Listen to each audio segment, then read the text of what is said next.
ராமசுந்தரம், டெல்லி போராட்டத்தை ஒரு முன்வச்சு சில விஷயங்களை பேசியிருக்கிறதையும் நம்ம பார்க்கிறோம். என்ன சொல்லியிருக்காரு ஆளுநர்? சுந்தரநாத் பல்கலைக்கழக பட்டமளிப்பு விழா இன்று காலை சரியாக 11 மணிக்கு தொடங்கும் என அறிவிக்கப்பட்டது. பல்வேறு போராட்டங்கள் நடைபெற்றது. ஆளுநர் பட்டமளிப்பு விழாவில் பதக்கம் பெற்றவர்களுக்கு மட்டுமே பட்டங்களை வழங்குவார், மற்ற PhD பட்டம் பெற்றவர்களுக்கு வழங்க மாட்டார் என்ற அறிவிப்பு வெளியிடப்பட்ட போது அங்கிருந்த மாணவ மாணவிகள் கடுமையான போராட்டத்தில் ஈடுபட்டார்கள். வாக்குவாதம் என பல்வேறு சர்ச்சைகள் நடந்தது. இதனைத் தொடர்ந்து ஆளுநருக்கு இந்த தகவல் தெரிவிக்கப்பட்டு ஆளுநரின் செயலாளர் நேரடியாக மேடையில் ஆளுநர் அனைவருக்கும் பட்டம் வழங்குவார் என தெரிவிக்கப்பட்டது. இதோடு இல்லாமல் இந்த நிகழ்வு நடந்த இடத்திலும் இடப்பற்றாக்குறை ஏற்பட்டது. 800 பேருக்கு பட்டம் வழங்குவதாக அறிவிக்கப்பட்ட சூழல்ல 200 பேர் மட்டுமே உள்ளே அமரக்கூடிய அளவுல ஒரு இடப்பற்றாக்குறை உள்ளிட்டவைகளும் ஏற்பட்ட சூழல்ல இடமில்லாத காரணத்தை காட்டியும் மாணவ மாணவிகள் பல்வேறு போராட்டங்கள்ல ஈடுபட்டார்கள். இந்த தகவலை எல்லாம் சேகரித்து வைத்து இன்றைய தினம் ஆளுநர் உரை நடைபெற்றது. அதாவது பட்டமளிப்பு விழாவில் ஆளுநர்கள் உரை நிகழ்த்துவது கிடையாது. ஆனால் இன்றைய தினம் நடைபெற்ற இந்த பட்டமளிப்பு விழா பல்வேறு சர்ச்சைகளுக்கு இடையே நடைபெற்ற நிலையில பட்டம் எல்லாம் கொடுத்து முடித்துவிட்டு அந்த மாணவர்களுக்கு இந்த உதவிமொழி எல்லாம் எடுத்து வைத்த பின்னர் ஒரு உரையை நிகழ்த்தினார்.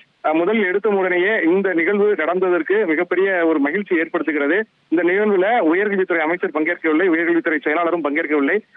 மலர்ந்த முகத்தை பார்ப்பதற்கு அவர்களுக்கு இந்த நேரம் அவர்களுக்கு கிடைக்காமல் போய்விட்டது. ஆனால் மிகுந்த மலர்ச்சியோடு இருக்கக்கூடிய உங்களது முகம் எனக்கு மிகுந்த மகிழ்ச்சியை ஏற்படுத்துகிறது என்ற வார்த்தையோடு தொடங்கி இந்த நிகழ்வு நடைபெற்ற நிகழ்வு இடத்துல பல்வேறு சர்ச்சைகளுக்கும் பல்வேறு காரணங்களும் நடைபெற்றது. அந்த காரணங்களுக்கும் தவறுக்கும் நான் தான் காரணம். முதலில் அனைவரிடமும் மன்னிப்பு கேட்டுக்கொள்கிறேன், வருத்தம் தெரிவித்துக் கொள்கிறேன் என தனது உரையில தொடங்கினார்.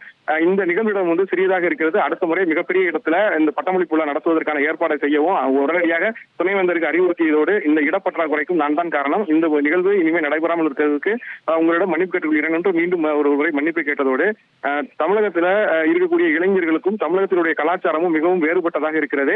ஜென்சிகள் இப்போதைய ஜென்சிகள் தலைமுறை மிகப்பெரிய ஒரு தவறான வழிநடத்துகளுக்கு உள்ளாக்கப்படுகிறார்கள்.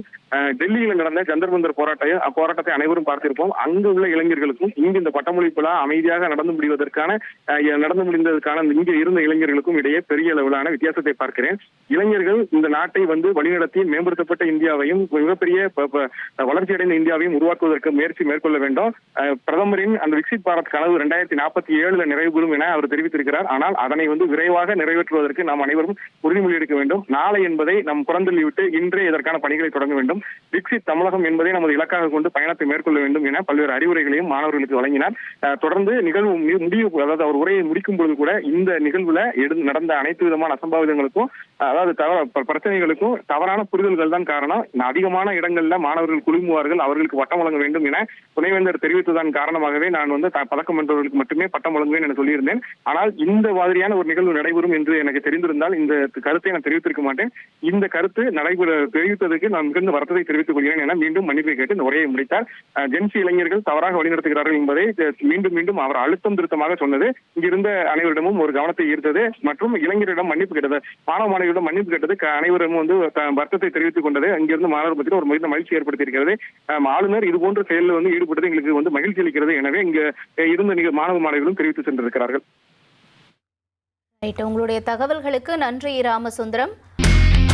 இனி செல்லும் இடமெல்லாம் செய்தி. தந்தி டிவியின் வாட்ஸ்அப் சேனலை ஃபாலோ பண்ணினா செல்ல இருக்கும் இடமெல்லாம் செய்தி. இதோ QR கோட் இப்பவே ஸ்கேன் பண்ணுங்க, ஃபாலோ பண்ணுங்க.